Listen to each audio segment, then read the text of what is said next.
What's going on, everybody? It has been an exciting afternoon of panels for OpCon 2020. Welcome back to the last one for our Saturday. It is Jeremy with me, Ross, and Pat from the Op. Oh man, I'm still reeling from our last session. Honestly, I've had the best game buzz for the last couple of hours after playing Scooby-Doo. That was so much fun. I can't believe how fast that hour ripped by. And Sean totally texted me, he said, dude, don't lose our place in that game because I want to play that later on. It's a good Sean impression. I think we have people who tested that, but only the first part, who are still like, okay, I need a final copy because I got to go back and get the rest of the puzzles. Like, you can't just leave it hanging.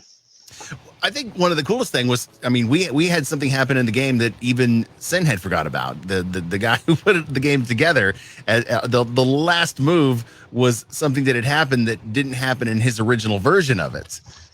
And I think it was just a cool moment to be able to share that, you know, with the group and everyone who's watching on stream. Thank you for joining us for these last couple of days. This is our last session today. Tomorrow we will pick up with Hughes and Q's and Blake Slate at 9 a.m. That is going to be one hell of a cup of coffee in the morning. We're also going to talk about the world of Harry Potter and everything that the Ops got going with that. And then Ross and I will wrap up later on tomorrow afternoon with a I honestly, if you drank, it would be a whiskey session, Ross. We would sit down and talk about all the crazy stuff that happened over the last 4 days over whiskey, but we'll just do it without because that's how we're kind of going to roll through this. That's how we're doing this little bit. Yeah. Today's this session right here is an interesting one because I know you've used this term, I would say at least once in every session we've had since Thursday. You have talked about the renaissance of gaming.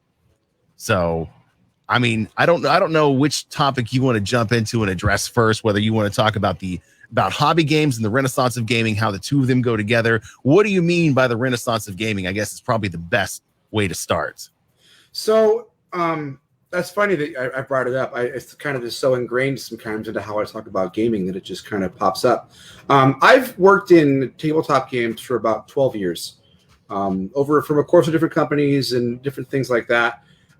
From games that have come out through retail, games that have come out through Kickstarter, and we're seeing all different kinds of just ways that people are making games, playing games, and getting involved. I really, what I mean when I say the renaissance of games right now is there's just a huge amount of games that are coming out, and many are very, very good games, and it's from across the board, from different mechanics and different ways people are finding games, and so. A few years ago, there were only about 1,000 games that were really coming out a year. You know, you had your top publishers that you knew the games were going to come from. You knew where you were going to get them from. And then you just kind of stayed tuned. And as new stuff is coming out, you're like, oh my gosh, this is great. We're going to pick up our new game and go from there. But in the last few years, we've seen this huge surge in games. And I think earlier I said like it's about 1,000 games a year. So now it's about 5,000 games a year. You know?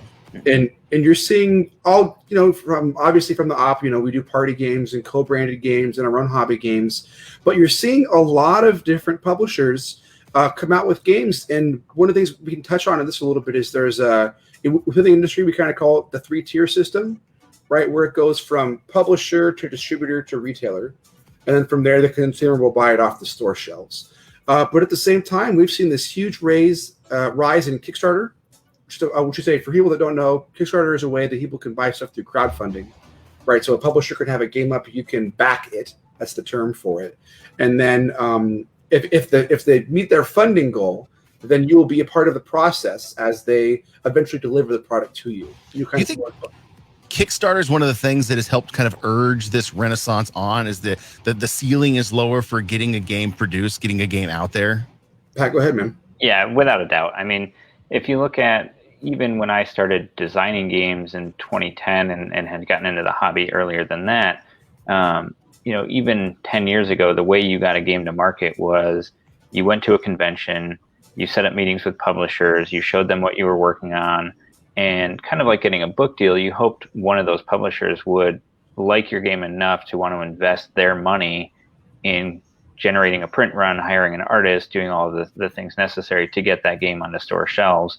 And that was really how games came to market, was through that system, that this sort of 3-tier approach that Ross talked about.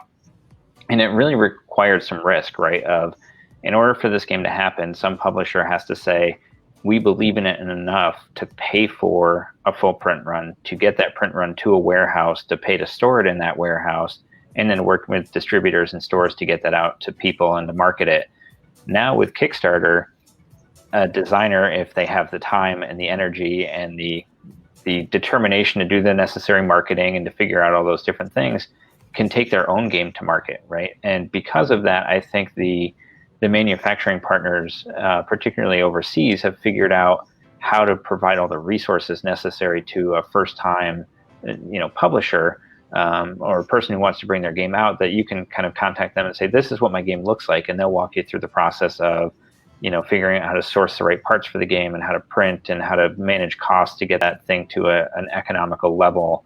And then from there, you can use that information to set your costing and throw it up on Kickstarter. And you're getting all that money up front.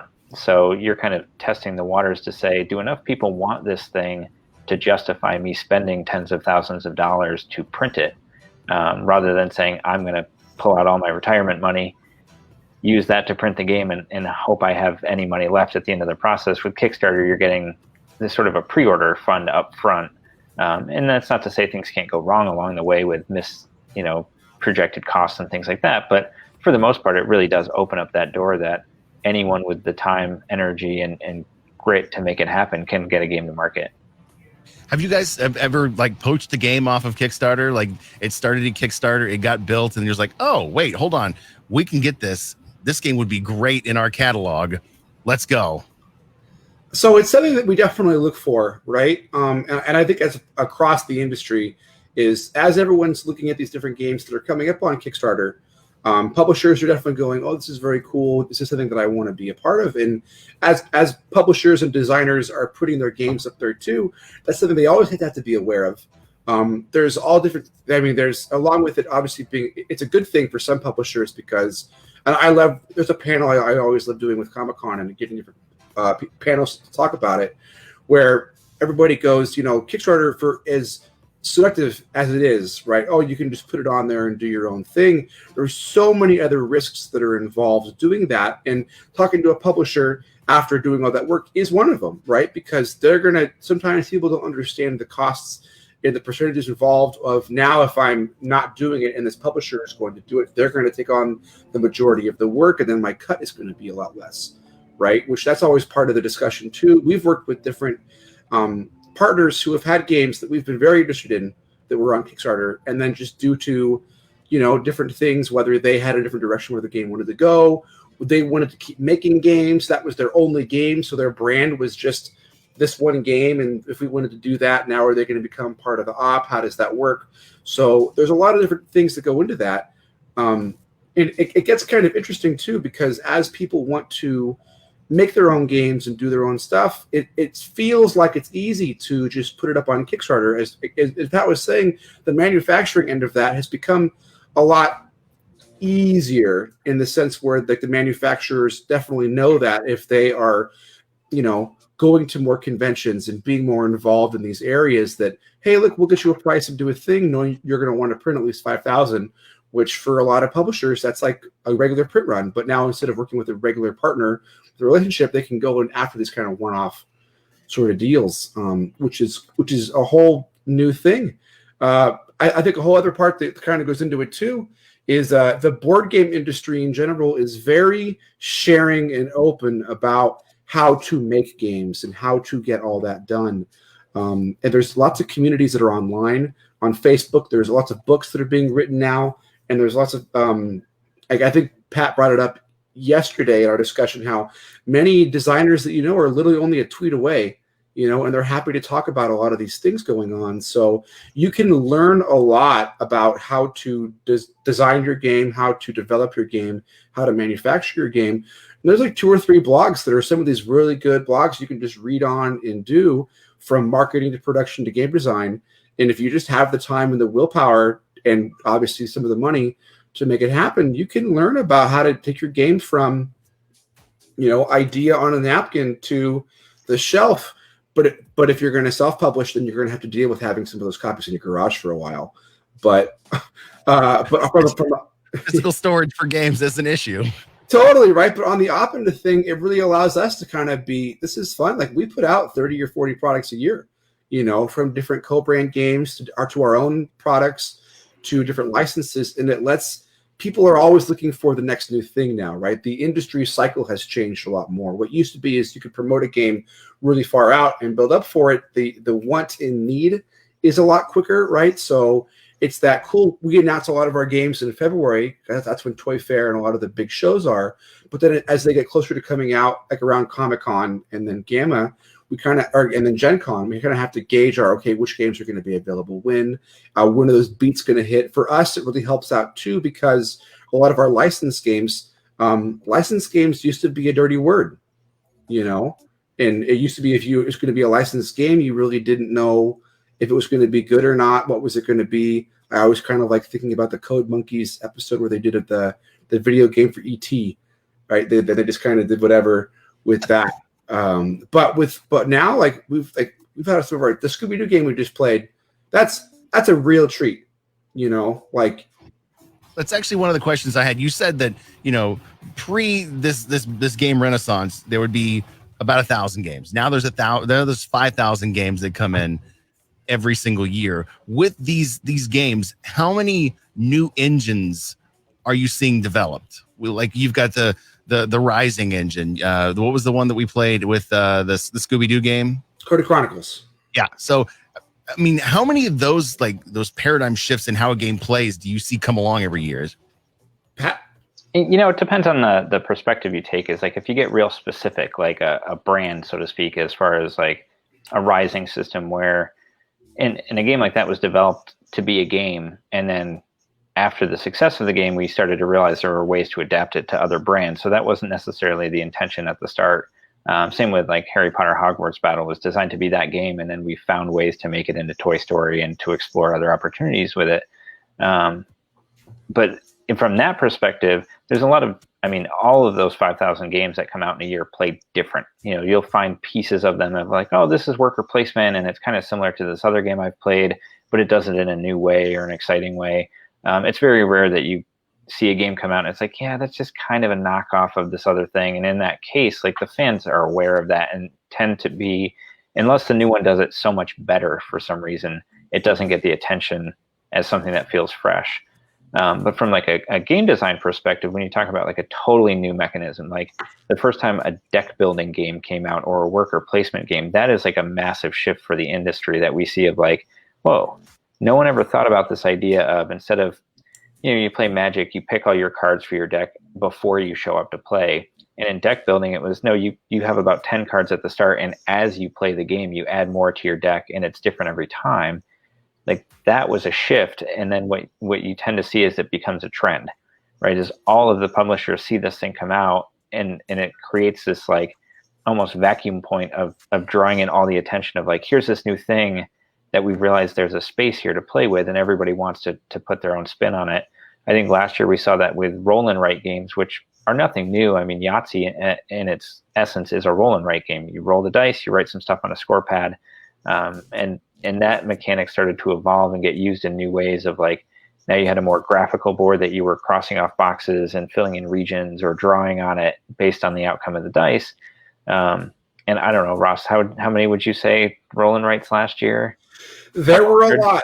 There were so many Roll and Writes that there were parodies on Roll and Writes coming out. I think there was one called Roland Write the Game, right? Good games memeing games. Yeah, well, and it's funny too. Not funny, but when you think about it, there were so many game mechanics that are out now that Board Game Geek, which is kind of like the IMBD for the board game industry, had to redo their whole system for how they do tracking and how they do categorizations. There's a book that came out. I can't recall the name right now. I think Isaac was involved with it, right? But it had the whole listing out of all the different mechanics that are currently. Yeah, the Jeff Engelstein and Isaac Shalev, right? Yep. So they're two prominent designers and really get into the academic side of design. So they actually created what is, in essence, it's a textbook. level book. It's not sort of a casual read. It is an academic look at game mechanics for tabletop industry. And within it, you'll have like a whole chapter on auction mechanics and all the different ways you can do an auction in a board game. And then you'll have a whole chapter on turn order and all the different ways you can have a game that the order of the turns changes as play happens, and how to do that, and you can kind of combine those things. So if you think about this thick book of all these chapters, where each chapter is a different type of mechanics, and then within it you have different variants on that category, there's sort of an opportunity as a designer that you could flip through that book, grab 3 random pages and go, okay, I'm going to do a game that uses this kind of auction, this kind of turn order, and this kind of worker placement, and I'm going to put that together and see if I can make something that takes these familiar elements that a gamer recognizes and does it in a new way.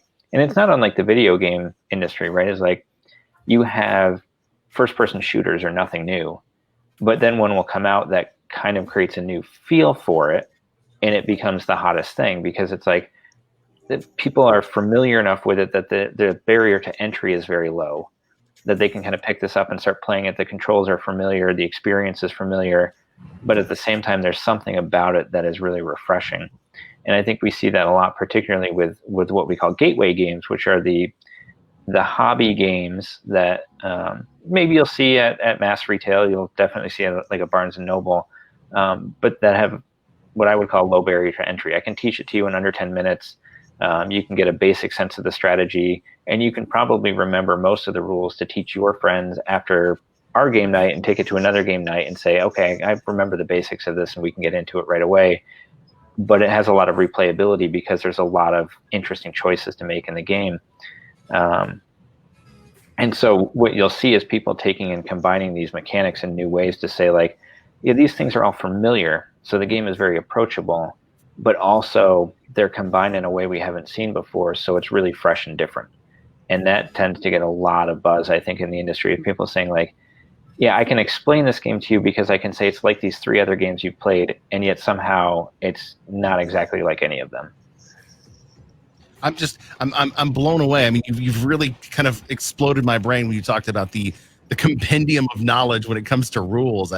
Is it the fact that there is so much knowledge being shared openly now that it's also adding to this game boom, that it's not everyone locked away in a closet, or only the gatekeepers get to have these access to these things? Is that helping move things along? It's interesting you say gatekeepers, because I don't think we have them in this industry like you do in others. When I was first designing games on my own, just went to a convention, like, if you recognize a known designer or publisher, you can just walk up and talk to them. Like, I've never been turned away from that kind of a conversation. And I think the reality is, because this industry evolved out of a group of dedicated hobbyists, right, who love board games, the people you encounter who are running board game companies, who are designing games, love games.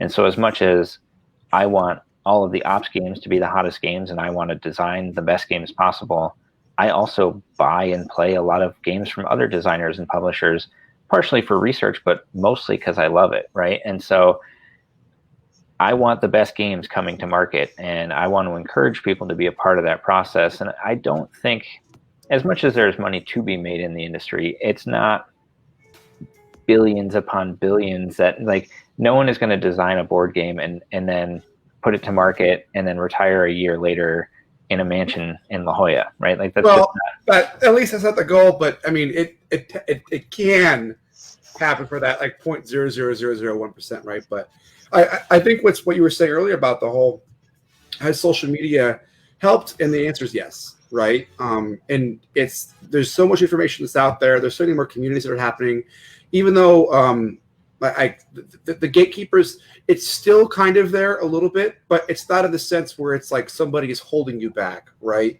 It's getting to a convention is definitely difficult, right? Having to figure out how to make a prototype is something you have to figure out how to afford that and do some of these things. So it's been, I think, definitely COVID has definitely opened up a lot of those things where it's like a lot of those traditional networking places where we'd always meet at a show, or having to make sure we had to do all this different networking and stuff like that. A lot of that is totally changed, and the fields different now, right? So I think the more that there's communication out there and doing these things is great. I always kind of joke that there's the different social media platforms have their own communities too, right? So Facebook has a lot of these groups that have been around designing games and promoting games, and there's marketing discussion groups. There's a reviewer, collective group, and there's different design groups there. Well, on Twitter, you attach a hashtag onto that thing, and now you've tapped into a whole different thing. Role-playing games, D&D, that whole design community around like DM's Guild and getting all of that going is much different. And there's all these people that are creating role-playing games, and they want to get them out on Twitch. They want to do all this different stuff, and they want to make sure they're bringing in people that haven't been able to be artists before or be part of game development or rules design. So you're seeing Twitter in its own bit trying to make sure they can get new people to help come more front center. So you're seeing a lot more games in stuff that you wouldn't normally see from that Pat and I might create. There could be somebody else that's like, oh my gosh, have you thought about doing this thing or taking this character or applying this method? And so I think in the next couple of years, we're going to see a lot more people come out there with new games and new stuff that just haven't been tapped into, which is really neat. How much does streaming culture play into promoting board games and pushing that out there? I mean, to a flat answer, we decided to do work with 94.9 because of that, right?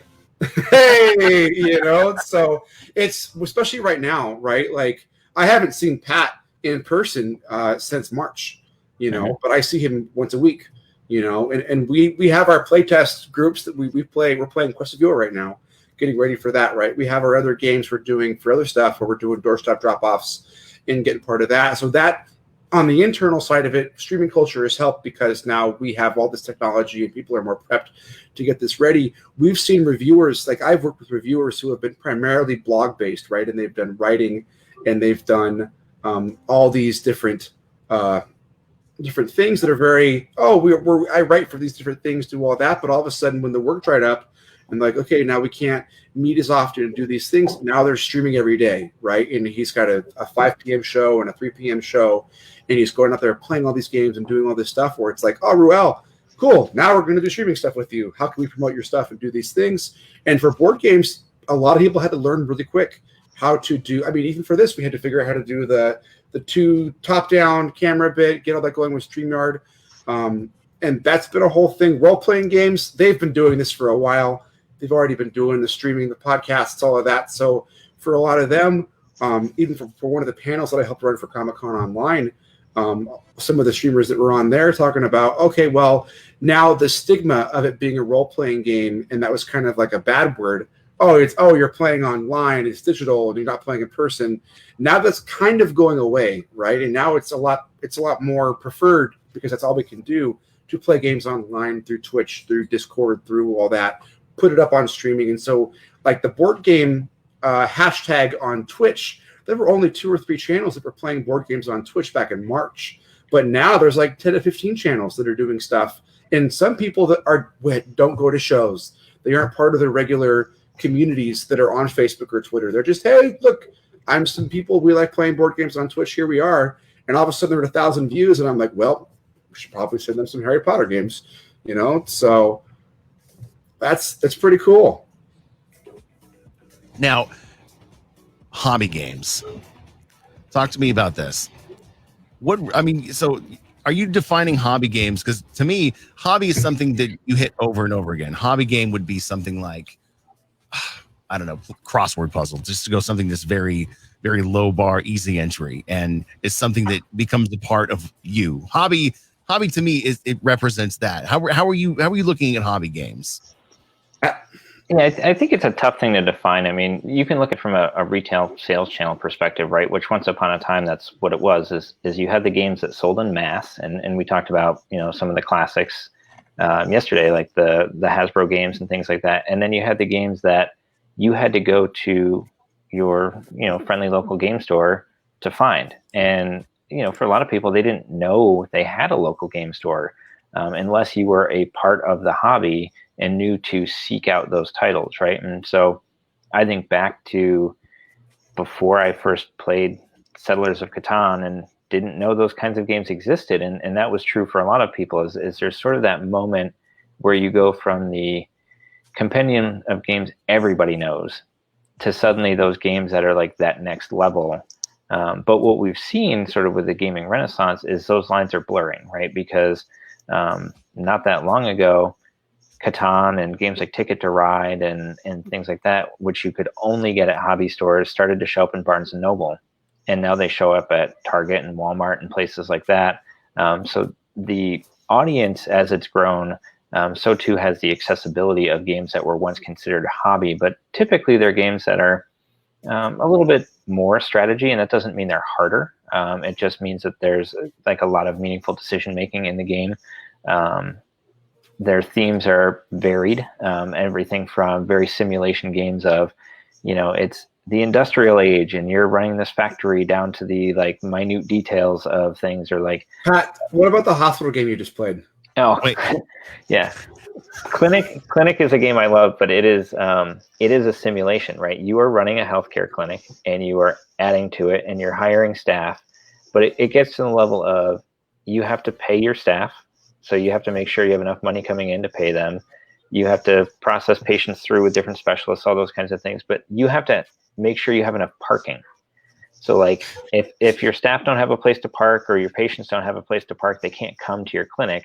So it's like all that level of like every possible like real world aspect of running this clinic, they tried to cram into this game, up to the point of like, you can do the expansion and have your like aging care facility that you open next to it. And then, if the elderly from that center need to come to the clinic, they move slower through the halls. So it takes more turns to get them to the actual office. And they won't be seen in a room that has more than the doctor in it, because they don't want anybody else to see their treatment. So it's like all these different like thematic nuances that go into it. But that's a game that takes a little bit to teach, right? Like, and that would be like hardcore hobby. Like, it's probably not going to be the game I introduce a new gamer to. Honey, we can't go out to date night.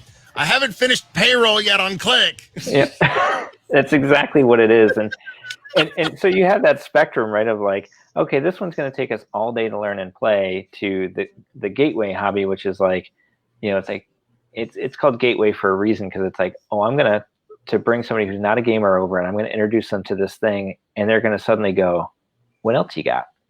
And that's the floodgate of, okay, this is the one game I'm going to teach you've never heard of, that introduces you to the fact that there's a whole world of tens of thousands of games you've never heard of. And the next thing you know, you have a shelf like this that is games blocking stacks of other games and all of that. But who has shelves like that? Yeah, right. But I was looking at, because I was thinking about this topic. Right now.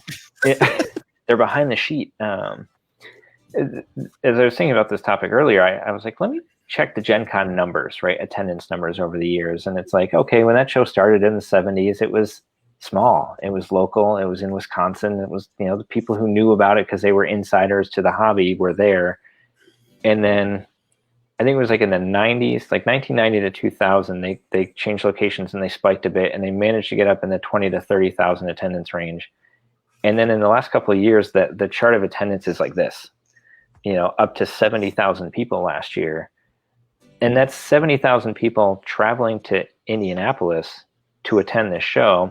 And if you think about the number of people who those 70,000 people are going home and playing games with, and then they're introducing other people to games, and the real size of this hobby, it's been interesting to see, as somebody who's in the hobby and working in the industry, how once upon a time I would say like, oh, I design games. People were like, oh, like Monopoly, right? Like that's always the kind of thing. It's like, and it's like, yeah, like, well, actually exactly like that for us at the op. But, for a lot of hobby game designers, it's like, well, kind of, but more like this other stuff. But more and more I find people are like, oh, like Catan or like Ticket to Ride. And those games are becoming more household names. The number of people playing hobby games and board games is growing. And that's why we talk about it being such a renaissance of this critical mass, that it's becoming part of the regular activities that families do in the evenings. It's not, oh, it's another movie or Netflix or whatever. It's, for a lot of people, it's, well, let's have game night. And game night doesn't just mean Boggle or Clue. It's all these collections of games that people want to explore and experience and try. So I was going to retell a story, but go ahead, Ross. No. Well, I was going to say, like one of the cool things about that too, like for the game night portion of things, not to like always, like obviously we're from the op talk about that kind of stuff, but I mean, yesterday when we talked about classic games and how Risk and Clue and things like that, it's because there are more games being played and more things are out there. When we at the op apply some new mechanics and some new things to Risk, into Clue, into Yahtzee, and so on, people are more open to that now, right? Because now you're not messing with my traditional classic way of playing Clue. I have to do these things and do this stuff. We can mess around with a little bit more, like all the Risks we've done and all the Clues we've done. It kind of makes it to that fun level of, okay, where's going off? But I mean, like for Risings and for all those different stuff, it's that nice intro into like our Harry Potter House Cup game. I was on Board Game Geek yesterday with Nate Heiss, who was the designer, and he was saying how one of the things why he was glad the op was doing it was because he likes that this could be someone's first worker placement game, right? So at that point, Harry Potter is a great intro into it. You understand the theme at its core. You are having your students go to class, and then when they go to class, they will learn something that will change their stats, and then from there they can do all that. So it's just a fun way to make it happen.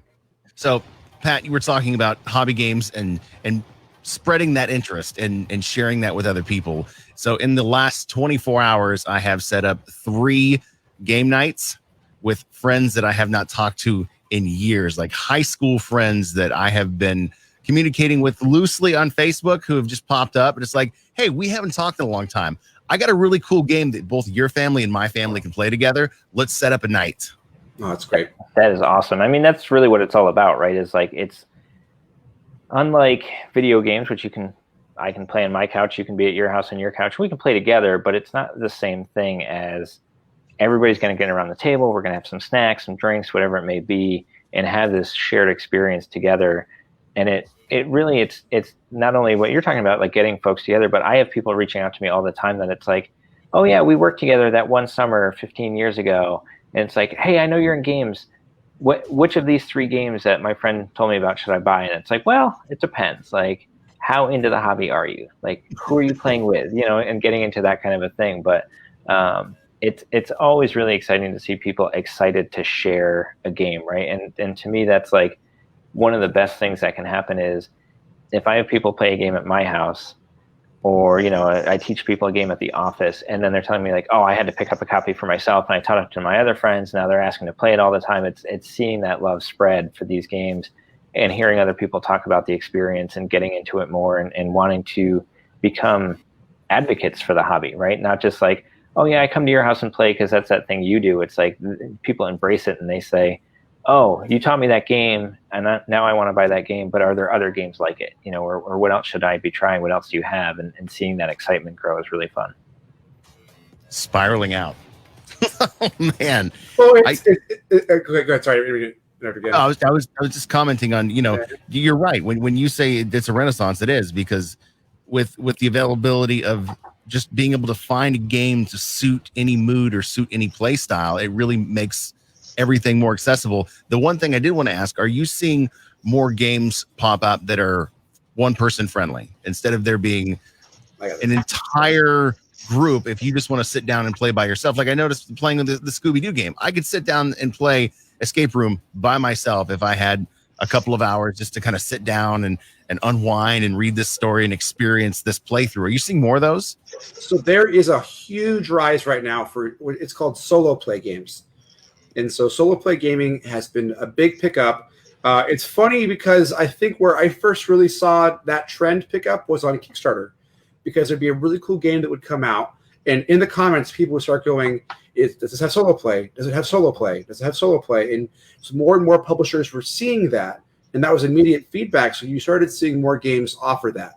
I think cooperative games for a long time inherently had a solo play feel to it. So you could play Harry Potter Hogwarts Battle deck building solo. You could play the Rising games solo. You could just play 2 people doing different things. So obviously you're just rolling dice, doing whatever and playing through the story. But we're seeing a lot more games now that are games designed for solo play, right? So they have mechanics that are involved for which cards are flipping over and when to activate certain stuff. And there's a whole audience for that. It's an interesting thing because, like, yes, you could play Scooby-Doo by yourself. I think people prefer, like at least on our end, we like making games that are more for groups and memories to have together. Because there's that kind of that backside where it's like, oh, I want to back this game, but I don't have any friends that would want to play that game. And then you're always kind of like, bummer. Like that's a negative thing. We don't want to play into that and go, here's a game you can play solo because you don't have any friends. Like that's not what you want to play into. So how do you create games that people will, if they are playing solo, why do they want to play this game, right? So there's a lot of different things that have just recently started popping up, whether it's on Kickstarter, on shelves, on bigger retail, where this is a 30-minute game. You can play by yourself, do this thing. Right now, I'm seeing a trend for a lot of these solo role-playing card games that are popping up where it's almost like it's a D&D adventure, but by yourself, and what's flipping up on the cards and what dice rolls are happening. So that's a mechanic that I'm sure is going to be explored more and more. Give me that. I've got all these voices in my head anyways. I would love to exercise them. Oh, yeah. Right? Well, and I think part of where I see this trend coming from too is partially it's people coming over, I think, from the video game hobby, right? And discovering board games, and that's they're the gamer in the household, and the people they normally game with are across the internet, so they don't have the same way to do it. And we've seen tools arise like Tabletop Simulator and Tabletopia where you can play a board game in virtual space. The cards are virtual, you click on them, you can flip them, shuffle them, roll the dice and all of that, and it lets you play with friends over a distance. But for the solo, the other side of it I'm seeing is, as we've had this renaissance, the expectations of what a game is and does have continued to rise, right? People want higher end components, they want better art, they want a better set of mechanics that's more innovative, but the other thing they want is better story, right? So where once upon a time the traditional, what are called Euro games, because they originated in Europe, particularly in Germany, were very mechanics driven.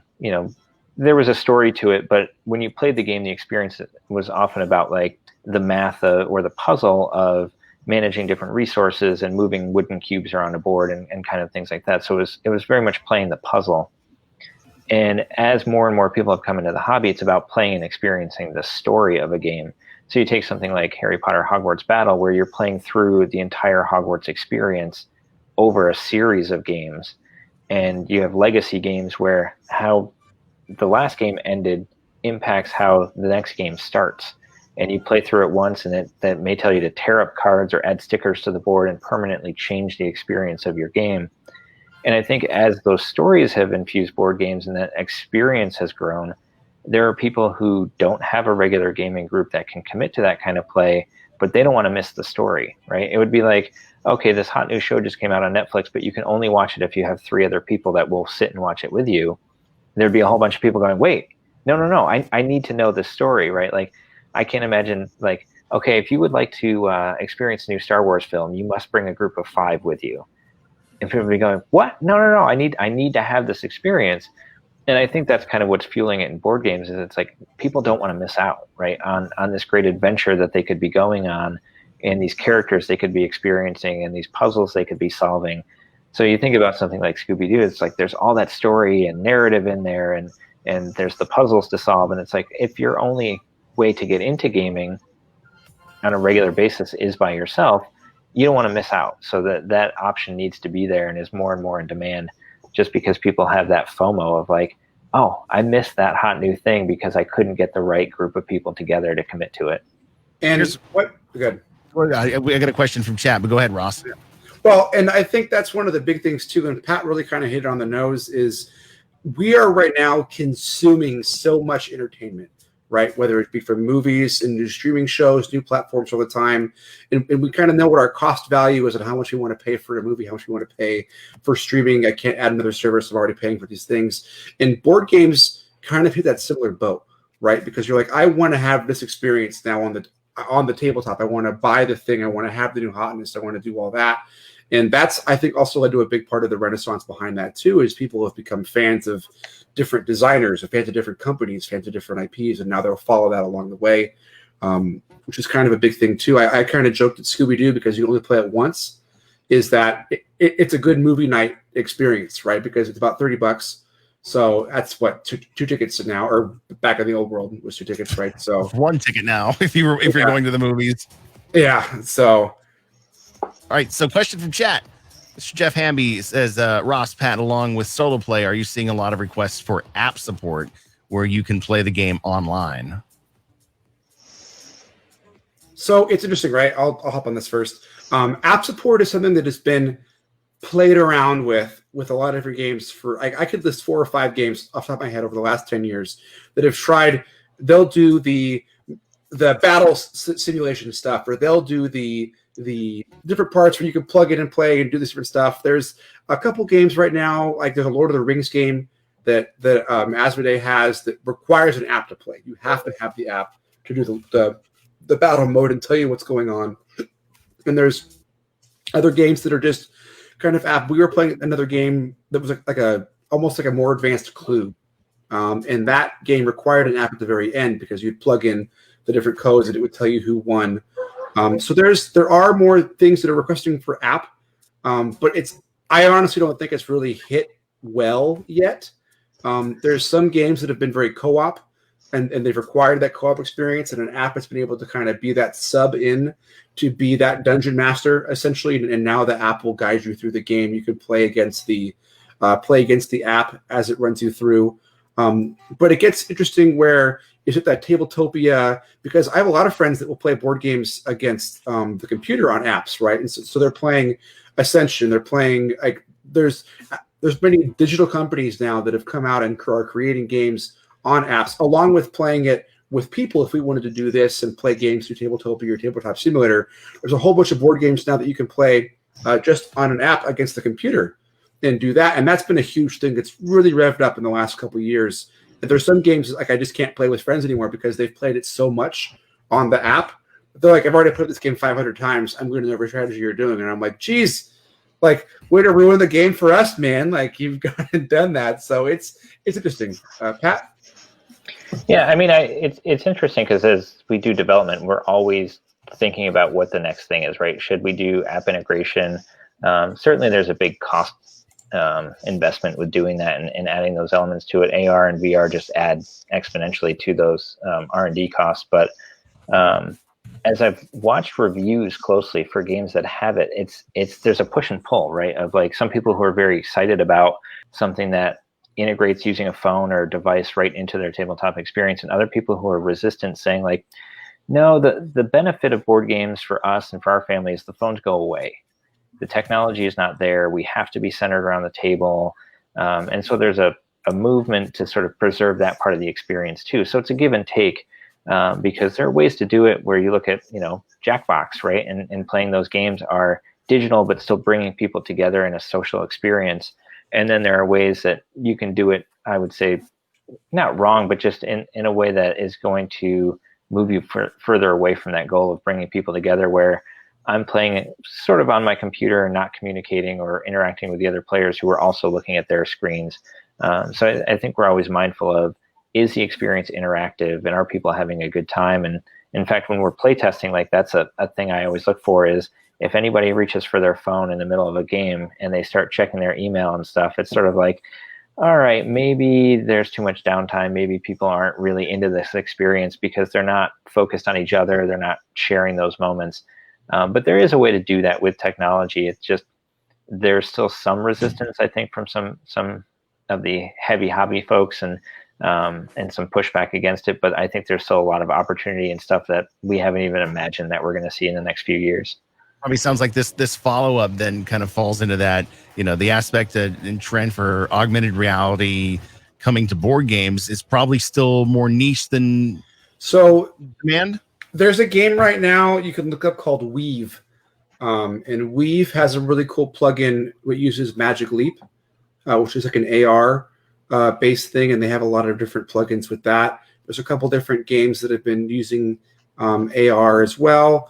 And there's teases here and there, but right now with the VR helmets and the AR technology not really being this huge thing. I mean, like Pokemon Go obviously is really neat. And then with Catan, we've mentioned that a couple times. They're currently working on a whole Catan Go thing, which would be some kind of way to run around trying to get wood for sheep, which would be pretty sweet.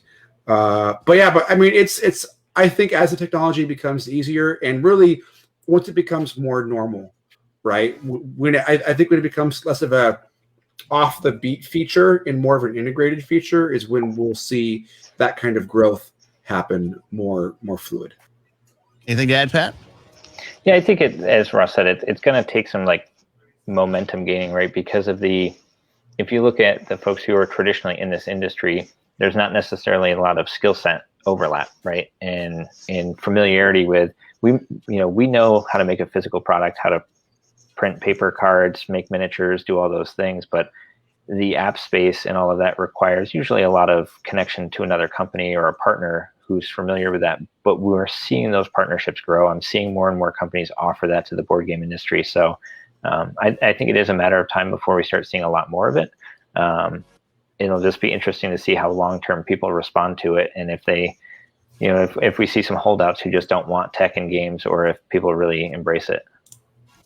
All right. So, I mean, as we close out this hour, any final thoughts, things we haven't covered, talking about renaissance of gaming and hobby games, gentlemen? My main thing is that if you want to find a game, you'll be able to find it, right? Go out there. There's so many resources you want to do. Like if you have a game that you want to check out, or you just want to learn more about games, like Board Game Geek is a great resource for that. Obviously, even asking our Facebook on the op, they're like, hey, I'm looking for these games. We have a wide variety of games too that are going on. So it's games are for everyone, right? And I've said a lot too on this thing is that everyone's a gamer, they just don't know it yet, right? And so even though we have a very set community that we already make games for, and they are interested in these different things, there are so many people that just they would love games, they just don't know it yet, right? And so I look forward to seeing more and more people get into board games as they become more regular, and game night doesn't become this nerd thing, right? Like, as we're seeing it now, it's we've played games forever. Obviously, Monopoly's been around since like 1918, and it's grown through. But as more games become more regular and doing more stuff, I think we're just going to see more of that happen. Excited to see what games are going to come out in the next 10 years. Being a nerd is cool now. That's where it's at. Pat, anything for you? I would just echo what Ross said. Is like there really is a game for everyone, and as more and more people get into the hobby, I think we think more broadly about who we're designing for. Not everything can be that massive like hobby 4 to 6 hour experience. We're thinking about families. We're thinking about intro gamers. We're thinking about people who like those super fast 15-minute like speed games. So we're trying to think more and more about different audiences as we design. And I really love seeing like in the Facebook groups and stuff as people discover the hobby and they're like, okay, here's my collection. We own these 3 games. We really like this. What do I need? And the comments just explode on those with people who are like, oh, let me tell you all the games you need to go buy and try right now that are going to fit your interests. And I think for anybody starting out in the hobby, it's don't be afraid to just like reach out and ask those questions. Like I've never seen people get attacked for like, oh, we answered that 6 weeks ago. It's like, no, everybody wants to share their knowledge and really embrace new gamers and bring more people into the hobby. So I'll post anything like a board like that, or is there some easy direction that you can send people to if they want to find a community that can help find them a game, or find the community that has support for a game that they love and go beyond that? So I would say, I'm just going to throw us under the bus here and be like, message our Facebook page, right? At the op, shoot us a message. That'll be super good. We've got a really cool social media community on our back end that they love answering questions and doing things like that. So if you want to find out more about games, we're happy to share too. And obviously, like, we're going to tell you that like there's so many games out there. And I love that the op kind of our product line in general hits a lot of different beats too. So if our games help you find more games too, that's great. Your games are helping me find more holes in my wallet, so I appreciate you. All right, gentlemen, that will wrap up this segment. Tomorrow we will be back with it's going to be my favorite way to wake up tomorrow. 9 a.m. We are going to get into Blank Slate and Hues and Cues. Which one we play first? Well, I don't know. We'll have to flip a coin and decide that. Another great IP of games. We'll talk about the world of Harry Potter and the Harry Potter Trivial Pursuit. We're actually going to play that. So it is a movie night tonight with my family, and I'm going to suggest that Harry Potter maybe start my night, because I'm going to try and marathon them all before we meet again tomorrow. Great time. And then tomorrow at 4 o'clock, Ross and I will wrap up what is our OpCon 2020. We will see you tomorrow morning. Thank you. We'll see you then. Thank you.